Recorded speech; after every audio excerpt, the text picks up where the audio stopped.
Other interesting culture news, you have Riley Gaines denying reality tweet hitting 1.1 million views in a single day. Now, Riley Gaines is the swimmer who came to fame. I believe she was at UPenn, where she tied with biological male, what was it, Leah Thompson, who again never got the surgery or took the drugs apparently. Riley Thompson was in the female locker room changing in front of females, exposing Riley, not Riley, what was that bloody name? Leah's junk to all of them, and tying with Riley.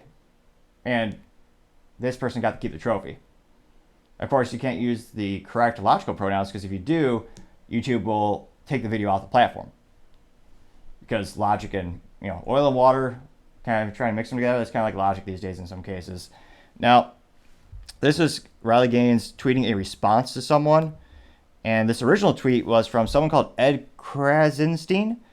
And this is a long tweet, but I'll go ahead and I'll quote it now. He said, quote, "It's okay to think pronouns are funny. It's okay to feel as though pronouns are strange. What's not okay is to intentionally make someone feel less human than you because they want to be identified with a certain pronoun that you refuse to use. What harm is it doing to call someone pronouns you don't agree with? Stop being divisive and trying to bridge the gap. If someone wants me to call them a dinosaur, I'll do it if I know it won't be offensive if I don't. Life is too short to start arguments over this type of thing." So that was his tweet. Of course, ironically, this person doesn't put their pronouns in their Twitter bio, so you don't know if you're misgendering them or not. Now, that original tweet got 3.4 million views. Jeez Louise. And 9,613 likes. So needless to say, it did go viral. Although, ironically, interestingly enough, the top response of them were two. The top response one was from Rob Hembree, Hembree, saying, quote, "I refuse to participate in someone else's narcissism," unquote. Now, he said that, getting 126,000 views, and he got 8,870 likes. Now, you also had lower down, you had said, AKA, this person said, quote, "Because you're promoting something that isn't real, it's a mental illness," unquote. That person got 118,000 views and 9,475 likes. So it looks like the breakdown of his original post was pretty mixed. There are a couple of people supporting it as well if you scroll down long enough. And wow, it always is morally vacuous when someone.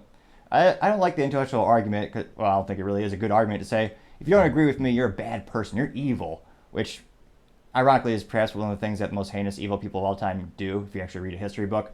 I know public schools in the United States don't really teach history these days. It scores at an all-time low, though they say they deserve more money.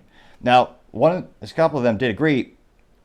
You said this person called Doge ETF saying, "I don't agree with them, but regardless if someone tells me them, I'll always use them. It's simple decency to respect someone."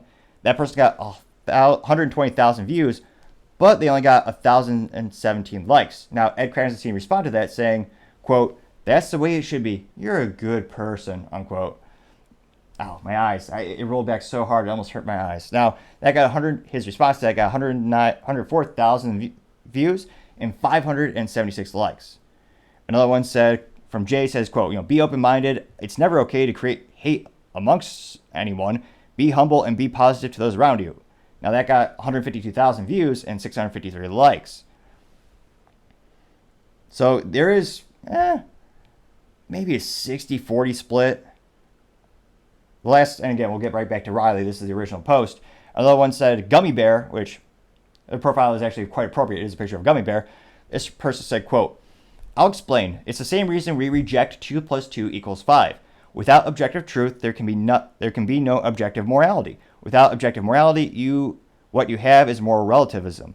It all starts with doing away with something as simple as binary sex because it won't stop there." That response got 60,000 views and 2,920 likes. And he references Jordan Peterson saying, "If you give him an inch, give him a mile." So overall, pretty mixed responses to the original statement. Now, Riley Gaines came along And her response was, quote, "The harm being done is that we're denying reality, and that's a slippery slope. Embracing false reality to avoid hurting someone's feelings or confrontation is never the answer. It's compassionate to tell the truth. That is what love is." Now, her response, and again, the numbers are going up exponentially every time I take a look at the ticker. Again, the statistics I took were all within the first 24 hours. She got 1.1 million views. Astonishingly good. Astonishingly impressive. Now, she also got 16.7 thousand likes.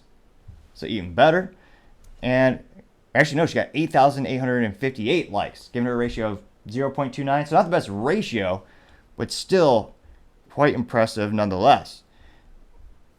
And it looks like she goes on to clarify, saying, "Of course, I think we should always be respectful, but it's not respectful to lie and affirm the idea someone was born in the wrong body.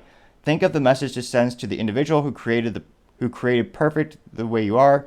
They're being told they're right to believe they're in the wrong body. We would never do that to anyone, we would never do that under any circumstance to any other person struggling with dysphoria or dysmorphia. Quote, quote, respect cannot come at the expense of what is real and just." Now that got 128,000 views and 3,180 likes. And it looks like most of these are overwhelmingly supporting her. Now, granted, these are probably also, if you follow someone, you inherently are probably more likely to agree with them as well. And you do have a couple people. No, actually, no. It looks like spot on. Thanks again. Again, yeah, truth without love is mean. Love without truth is meaningless. God created the man and the woman. He don't do any mistakes when he send a new life to be born. So even scrolling past, how many comments are per page? Past first 30 comments are all to her, all overwhelmingly positive. It'll be fascinating to see from a cultural perspective, as this has become something of a debate in the United States. And again, fascinating to hear how it is in other countries. I know Europe, I think they already have some laws in place in Canada. Well, Canada, or as we like to call it, Diet America, they already have laws where it's actually illegal to mispronoun, quote unquote, someone, and you can actually be put in jail. So it'll be interesting to see culturally how that debate evolves in the United States, and if it simply erodes the First Amendment and we start jailing people in the U.S. as other countries have subsequently done. It'll be interesting to see, but as I always say, time shall tell. Thank you again for taking the time to tune in. Try and get to 4,000 subscribers by the end of September. I know it's a tall order, but if you click that button, I would greatly appreciate it. Also, if you take the time to like and comment, the feedback is also appreciated. Try to make the show better and better.